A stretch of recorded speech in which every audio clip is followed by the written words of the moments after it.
Joining us now with stories trending around the world is Vimbai Munthiri-Ekpenyong. Good morning, Vimbai. Good morning, Dr. Avati. How are you today? Good morning. Ayo, you're warming us up for Valentine's Day. I love it. Thank you very much. Thank you. I'll spruce up my red, very red. Today is mild red. You're giving us just soft launch. launch. Then tomorrow I go hard. Yes. A Valentine's Day Eve. Exactly. You believe in Valentine's? Roofie fire. Of course we believe in Valentine's Day. 100%. Really? I think you're the Dr. Abati believes in Valentine's Day. Dr. Abati says every day is Valentine's. I agree. Day. But there's something that has been circulating on social media Yes. that Valentine should only be for a certain category of women. But I do not want to describe what is going around on the television. Okay, maybe tomorrow on What's Trending we will unpack. No. Valentine's Go and do your research. Maybe you will stumble on what is What category of women? what you want me to say that on TV? Anyway, on that note, we're going to celebrate Valentine's Day, and I love that it's not just it's no longer just about romantic love. You can also celebrate your loved ones, your parents, your children, and so forth. And in Nigeria, we need Valentine. Yes. We need love. We need love. we do. If we love one another, Yes. we will not have all these problems. Preach, Pastor Bati. Absolutely. That word? It. That's the message. That That's word? the message. Let's Love, get straight unity, into what's unity for Nigeria. Yes. peace, Okay. love, and unity. Go ahead. Let's get straight That's into good. what's trending today, as we begin with disaster that was averted. An Arik Air Boeing 737-700 aircraft operating Lagos to Port Harcourt flight on Wednesday made an emergency landing at the Benin airport after the crew heard a loud bang from the left engine. Confirming the incident in a statement, Arik Air said the aircraft operating flight W3740 with registration 5N-MJF, was descending into Port Harcourt International Airport, Omagua, when the incident occurred, and as a precautionary measure, the flight crew diverted to Benin. The Nigerian Safety Investigation Bureau described the incident as an in-flight engine anomaly, explaining that the crew detected abnormal engine indications during the flight and conducted a precautionary engine shutdown in line with established safety procedures before diverting to Benin Airport. Passengers on board the aircraft documented the experience, and you can imagine the videos have gone viral of this terrifying experience.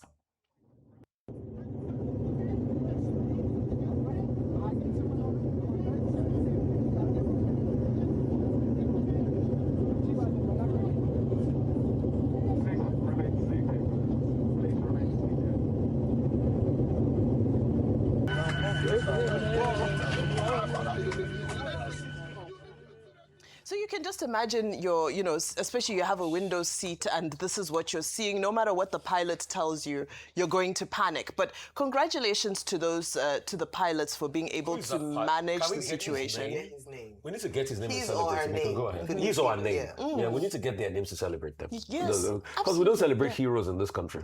Absolutely. Go ahead. It's just about, this potential tragedy that was well managed and everybody is safe, all 80 passengers and crew as well. So when it comes to air incidents like this, I don't want to talk much because we have not seen the investigation, what it looks like. So let them come back to us. Let Accident and Investigation Bureau look through it. Let them come back to us and tell us what really transpired. But most importantly, we're happy everybody is safe. Human angle story is good. But we need to get the name of that pilot or her, if it's a he or she, we need to get that. Because see, we need to be able to build a country where we have people that do good and we celebrate them. We have a country where we celebrate evil people. If somebody had done something or shot people dead now, their name will quickly come out, their name will be pasted all over media. But this pilot has done an heroic act. We need to be able to bring the pilot to the fore so that when we are writing a current affairs book and we say, which pilot landed a plane with the engine almost gone mid-air and landed it safely in Port Harcourt? It's so pilots. So please, Arik Air, for the love of mercy, let us have the name of this pilot. We just want to celebrate that pilot. Yes. And so that we even have something to cheer about and we even have people to celebrate for a good news or a good story. But we're waiting for the investigation. Because if you flipped it, yes, the Nigerian Safety Investigation Bureau has said that they would release a preliminary report in 30 days. And so we're looking forward to that. We cannot jump into conclusions based on just the report. It's important for us to see that. And not just to see or to finger point or to point or blame people. It's also to see how we can prevent incidents like this from happening. That's why investigations are also done. But talking about that, if the pilot and his co-pilot did not navigate this, Vimbai would have woken up this morning all in black. We're joking about the colors we're wearing because it would have been a day of mourning where 80 people might have lost their lives. And that's something to celebrate. It's too often we talk about a number of people kidnapped, this village burnt. But when a Nigerian, I mean, assuming the pilot is Nigerian, is able to save a situation like this, then we should celebrate that. But the onus is now on, because then this also brings into question around aviation safety, the conditions of our planes, are they old, how many years? Should we begin to talk about, not having or phasing out some planes that are older? That investigation is critical for us to then make a decision based on that. Okay, aviation is built on a fail-safe philosophy, which means that safety is everything. And the engine of an aircraft failing mid-air is not funny at all. It's a nightmare scenario. That's why I align myself with the quick thinking of the pilot, and that comes from training and experience. So while the pilots can be commended, should be commended, the other thing we should look at is about the engineers on the ground. You do normal checks before an aircraft takes off. The question will be, was there a case of negligence here? Did the engineers, did they do the proper check? So the audit that will be done by the Investigation Bureau should include what happened while the plane was airborne and what happened on the ground in terms of the responsibility of the people. And it should not just be this only plane that should be investigated. The entire fleet, if they have any, of Arik. Arik has been embattled since the intervention of the receiver and what followed and all of that. And then beyond that, generally, I think there should be an audit of the entire aviation sector in Nigeria. Absolutely. Focusing on the issue of safety and the quality of the aircraft, because some commentators have said some of our aircraft are like 100 years old. Now I'm exaggerating. The experts will say, no, it's not the age that matters. It's about the quality of maintenance, so that we don't wake up one morning and then there will be a Jeremiad on top of our heads and a nightmare and a national tragedy.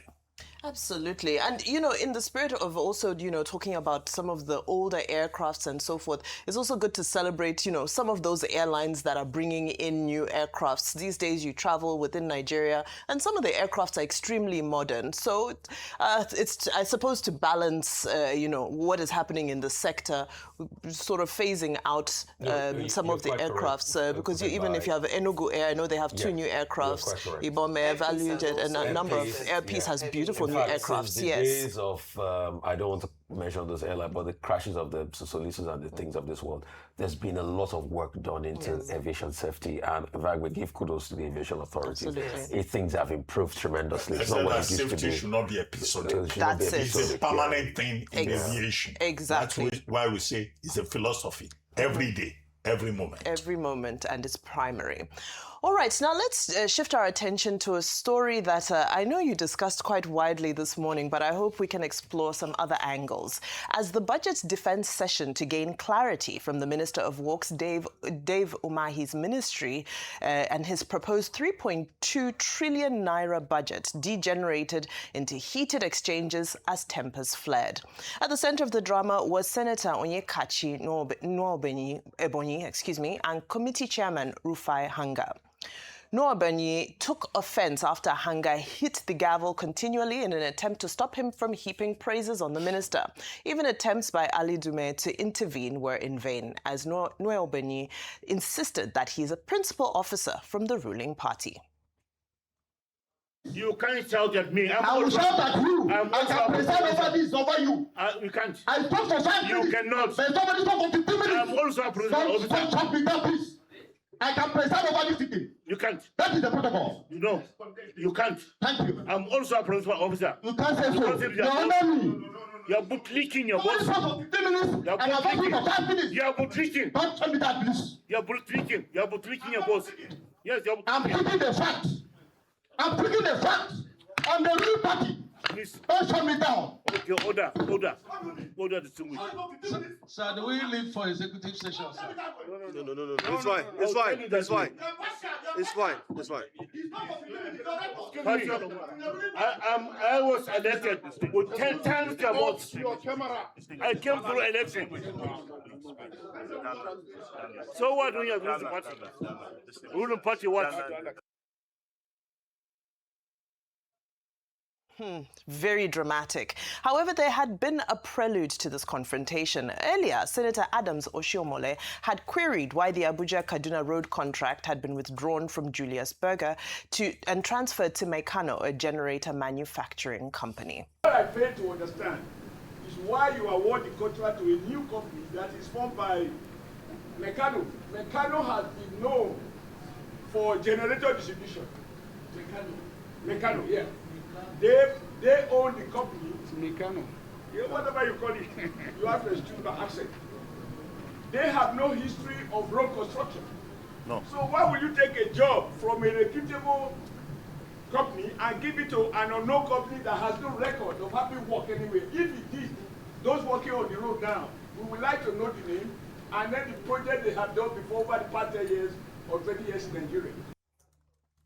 All right. Well, that was also a very heated exchange. I understand we don't have the video available, but just a couple of tweets very quickly to X, where Nna Igbo tweeted and said, 2 public office holders arguing over who deserves respect instead of delivering results. This is exactly why public trust keeps collapsing. Now, who's senior past them they argue. Meanwhile, the country, they suffer. Dr. Abati, over to you. I know you've spoken in detail, yes. We've commented on this earlier on, and I said, look, if you look at it, you see that there's this division between North and South, and, Senator Anga and Senator Nwebonyi, not agreeing on basic things, and then also all this issue about Abuja-Kaduna Zaria Road. And in the spirit of Valentine, we have to keep talking about the need to build a country where people can trust one another.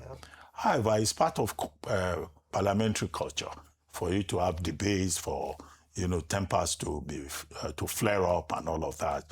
But what we can ask for is decorum, parliamentary decorum. Even when the courts have said that the Parliament, the National Assembly, that they have the right to determine their own rules and the mode of operation. And I cited the example of the Turkish parliament this week, where they were fighting each other, real combat on the floor of parliament over whether the justice minister who had been newly appointed should take an oath or not. But whether it's in Turkey or it's in Nigeria, we speak for, parliamentary decorum. Number 3, it was a gavel moment yesterday in the Senate committees. There is the example of Senator Natasha, who still wanted to make a point, but the chairman of the committee didn't even allow her to finish before, he banged the gavel. Now, some people have said I've given it sexist interpretations, but that's neither here nor there. It may not be sexist because we have also seen among the men almost, coming to blows in committee meeting. Imagine if that was in the plenary. Finally. Now, earlier on, that issue about Meccano and Senator David Umahi, I think that in another report that I saw, Senator David Umahi, testifying before that committee, had said it's not Meccano that the contract for the construction of that phase of Abuja-Kaduna Zaria Road was given to. Instead, it was Infwest, a company called Infwest. And that Julius Berger, that was doing the road before, they had to take the job from Julius Berger and give to Infwest, not Meccano. And that Infwest is quoting 70%. Okay. However, when I double-checked the story, Infwest used to be a contractor, supplying some support to Julius Berger. So the question would be, could this be a case of Julius Berger fighting back? Okay. So you can't take the contract from us and give to a subcontractor. And as to Senator Adams Oshiomhole, who raised the concern that why Meccano? Now, I think the point was made that it's not Meccano.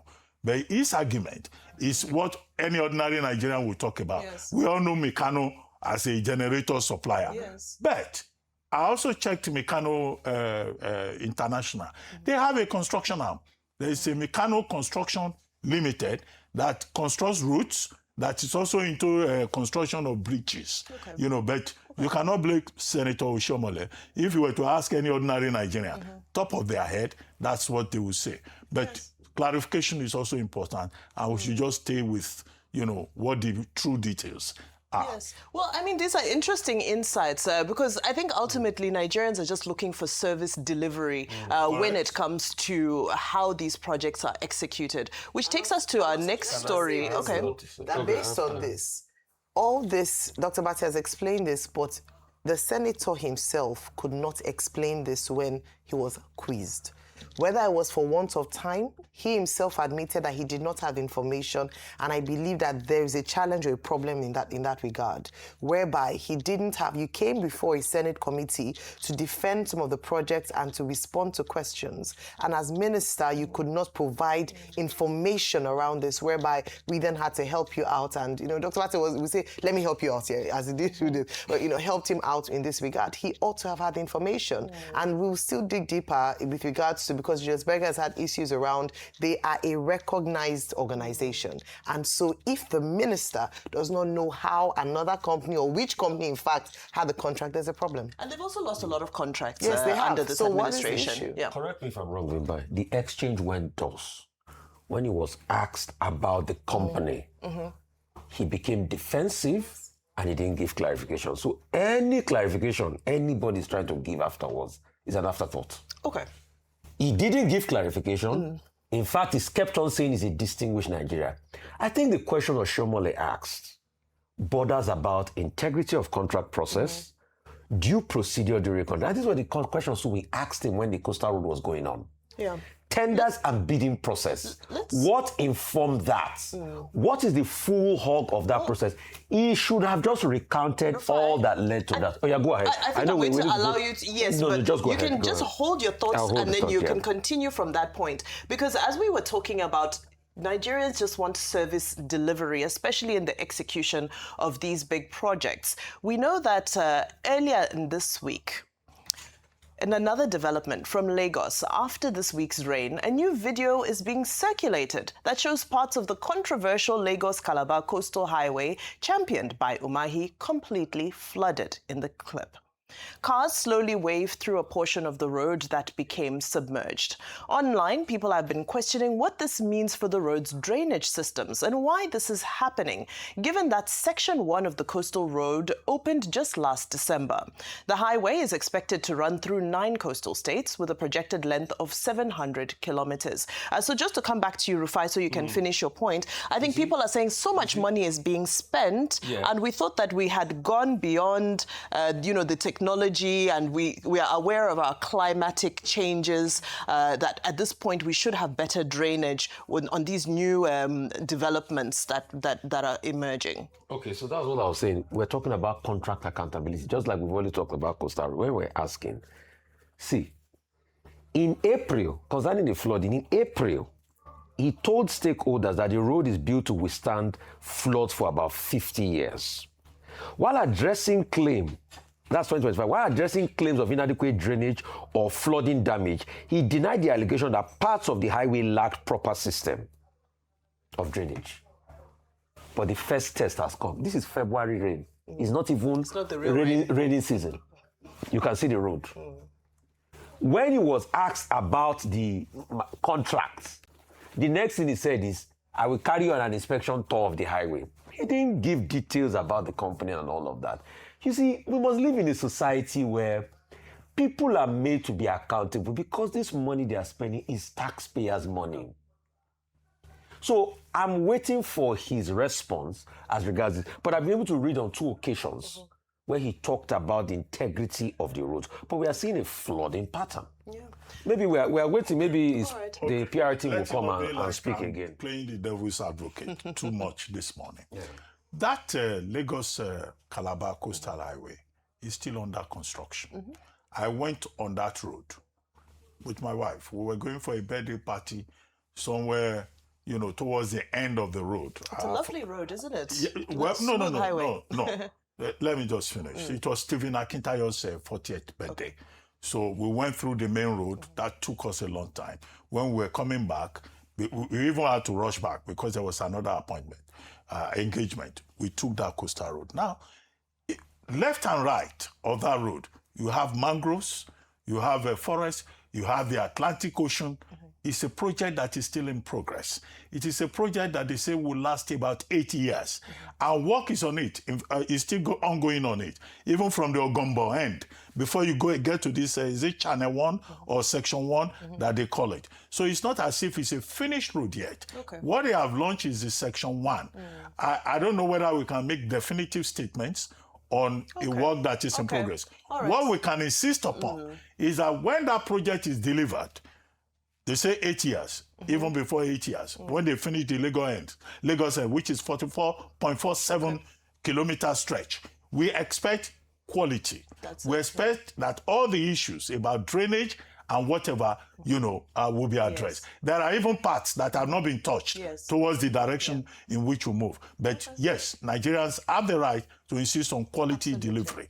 So that's what we can say. Thank you so much for that. I know Tokumbo Wahab had also issued a statement around flash floods that took place earlier in the week around parts of Lagos. But again, I think after all the fanfare and the huge ceremony, we would have thought that a part of the road would allow us to ply from January to December without needing boats or life jackets.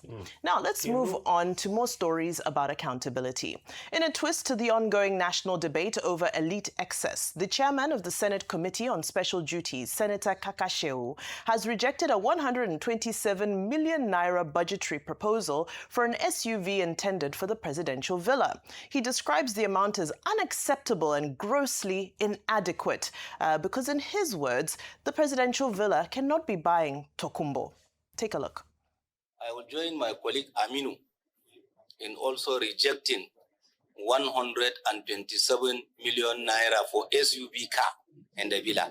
It cannot buy even a bulletproof Tokumbo. So let us note all these things so that we project the image of Nigeria positively in the Committee of Nations. That is totally unacceptable. So we'll take note of that and do the needful. We don't want a situation where a visiting president will use Tokumbo in the airport. No, that is unacceptable. So the budget office must sit up. When you now send your proposal, they have to do justice to your request, not by reducing it to a paltry amount that would end up buying a Tokumbo. No, it is totally unacceptable. All right, let's take a look at some of the reactions very quickly, Ayo, before we get your submission. On X, Mazi tweeted and said, what happened to the SUVs they bought last year and the year before? Does a car expire in 1 year? Stephen also joined the conversation and said the presidential villa is about more than comfort. It is about security, efficiency, and national image. The president represents Nigeria at the highest level, and having a reliable, well-equipped and secure vehicle is essential for carrying out official duties without unnecessary risk. Lastly, Tukeni says they want to project Nigeria positively with bulletproof SUVs. Maybe try bulletproofing hospitals, schools, and the economy first. When leaders complain about not having enough for luxury security vehicles, it tells you everything about who government is designed to protect. Very different views, aren't they? Yeah. Yes, I'm glad. So, yes, you can make the point of the fact that this is the president we're talking about, and his vehicle that we're buying must be status corresponding. So if he's the president, he should drive certain cars. But maybe the 127 million, for the sake of argument, was put there because the mindset was to buy a made-in-Nigerian vehicle. So a quick search around how much you'd get an innocent vehicle would get you an armored innocent 4 wheel drive SUV for that amount within that budget, yes. Okay. Armored car.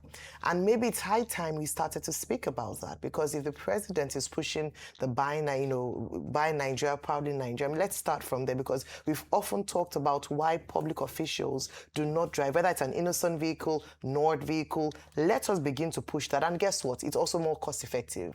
And I love the last point, because why are we bothering about optics when there are people that cannot eat in Nigeria? Why are we bothering about optics when there are people that cannot afford? There's an incident of a lady, Lucky Eloho, who's trending currently for passing on close to her 30th birthday because we do not have good roads, bad infrastructure, hospitals are not fully equipped to handle or to manage emergency cases. And what we are bothering about is what kind of car the president is driving. I believe that we don't have our priorities right. And so let us get what is suitable. Innocent Nord cars look very good, and even projects the Nigerian market very positively. The American president drives a Cadillac, which is American, proudly American made. So let the 127 million naira that can afford, it's good enough to buy an innocent, and I just did that on that innocent other one. Let them use it for that, or Nord. Let them buy those vehicles and not let us talk more and argue more passionately about improving education sector.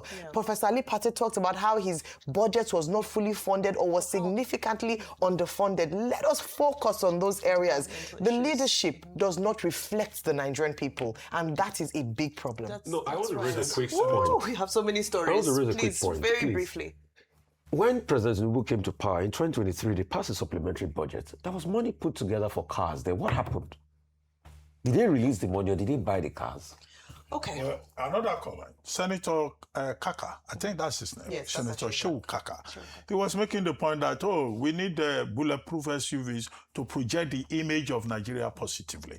At the moment, Nigeria is having an image problem.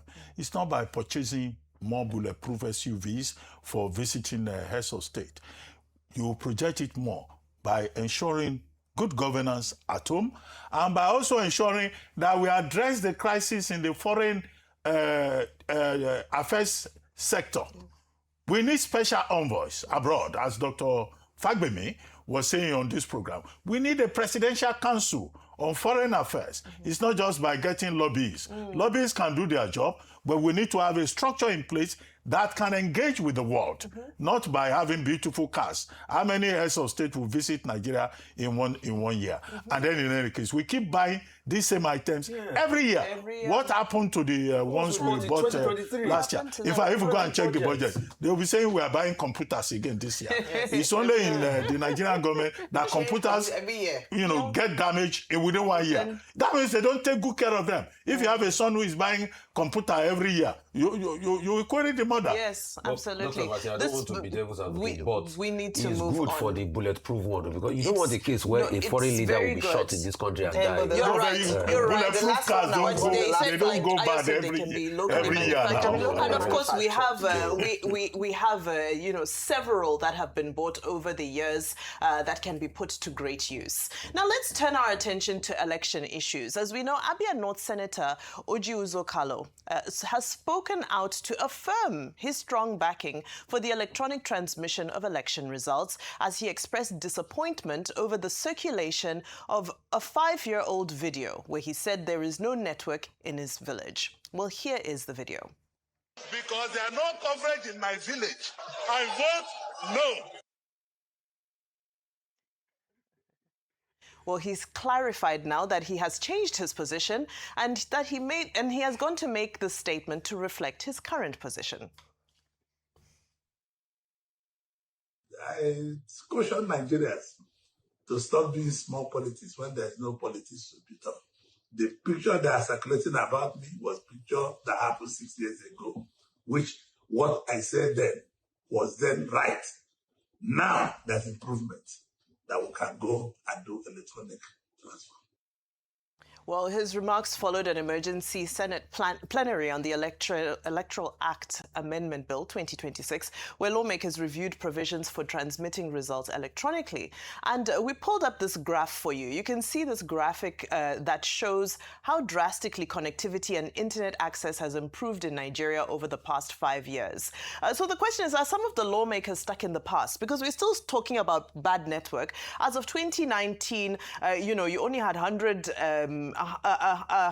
connectivity of just about 100. If you look at the graph, and data consumption was lower, even data prices were higher. We moved to 4G and 5G since then. So the senators who are arguing, I'll come to you, Rufai, senators who keep arguing that the network is poor, are they stuck in the past?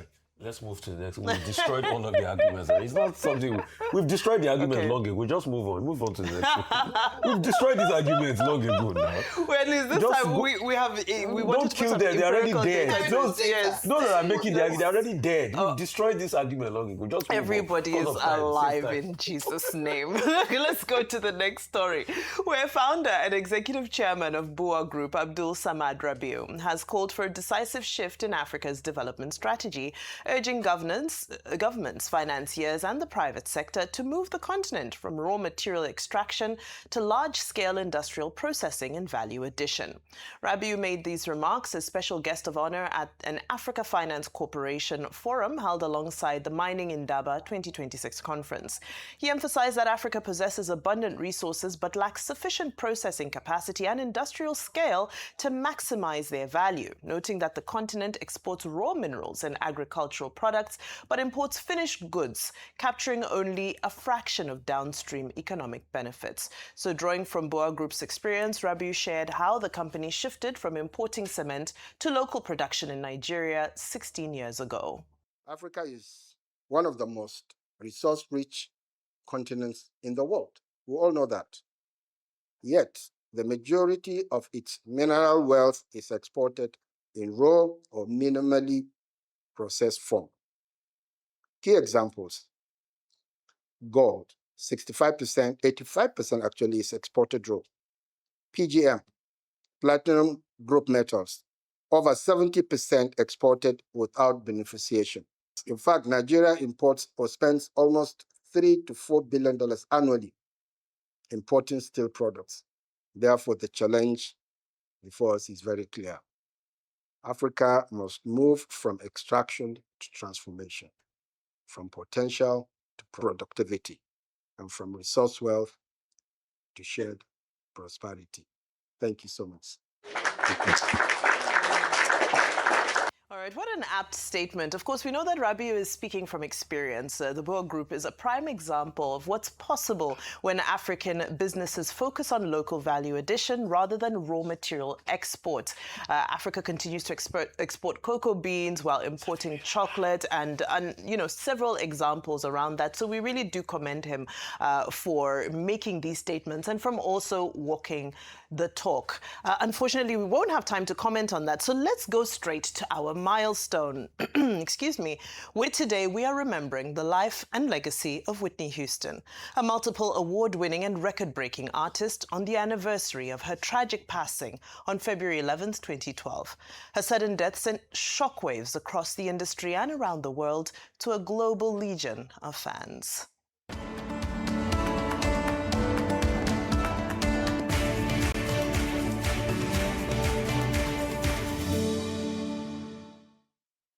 Whitney Houston. Her journey began in Newark, New Jersey, where her introduction to music came at an early age, with Houston singing in church as a child, while her mother sang backup for Aretha Franklin. But it was one of Houston's performances at a New York nightclub that led to the popular music executive Clive Davis signing her on the spot.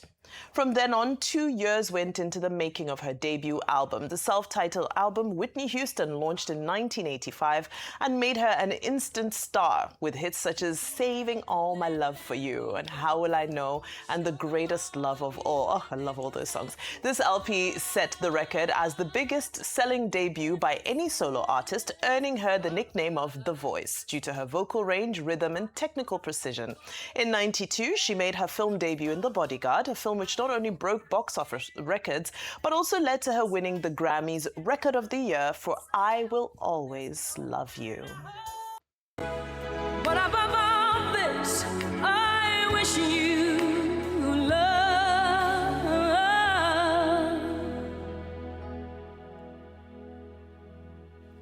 And I will always love you. I will always love you.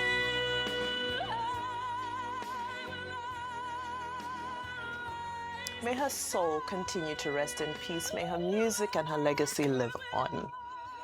That's all we have for today. Thank you very much, Vimbai. We seem to have run out of time, and that's it on today's edition of The Morning Show.